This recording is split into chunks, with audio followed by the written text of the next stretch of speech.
வணக்கம் நண்பர்களே. இன்றைக்கி வந்து நம்ம இந்த சாயந்தர நேரம் வீட்டை பூட்டிட்டு எங்கே போகிறோம் அப்படின்னு பார்த்தீங்கன்னா, நம்ம ஊரில் இருக்கிற விநாயகர் கோவில் வந்து கும்பாபிஷேகம் முடிஞ்சு 7ஆம் நாள் மண்டல பூஜை நடக்குது.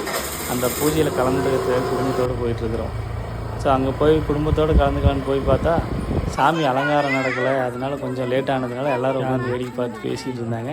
நாமளும் அதில் கலந்துக்கிட்டு இருந்தோம். அலங்காரம் முடிஞ்ச உடனே நம்மளை கூப்பிட்டாங்க, எல்லோரையும் கூப்பிட்டாங்க. கடற்கரை நாமளும் ஓடி போய் கலந்துக்கிட்டோம். ஸோ அங்கே கலந்துக்கிட்டு பார்த்தோம்னா பூஜை வந்து சிறப்பாக ரொம்ப அலங்காரம் வந்து பார்த்திங்கன்னா பார்க்கவே கண்ணு குளிர்ச்சி அழகாக இருந்தது. நல்ல தீப ஆராதனை காட்டும் போது நாம் அதை பார்த்துக்கிட்டு தரிசனம் பண்ணிக்கிட்டு விபூதி கொடுக்குறாங்க. அது தேவையானலாம் வாங்கி நாமளும் நல்லா நெத்தி நிறைய பூசிக்கிட்டு வெளியே வந்தோம். ஸோ வெளியே வரும்போது பார்த்திங்கன்னா இன்றைக்கி வந்து சிறப்பான அன்னதானத்தில் என்னென்னு பார்த்திங்கன்னா தக்காளி சாப்பாடு, பலகாரம், பொங்கல் இந்த மாதிரி நிறையா கொடுத்துருந்தாங்க. ஸோ அதெல்லாம் வாங்கி வேணுங்கிற அளவுக்கு நாமளும் சாப்பிட்டுட்டு குழந்தைங்களும் கொடுத்துட்டு திருப்தியாக இந்த நாள் இனிதாக முடிச்சுக்கிட்டு வீட்டுக்கு வந்து சேர்ந்துட்டோம். நன்றி, வணக்கம்.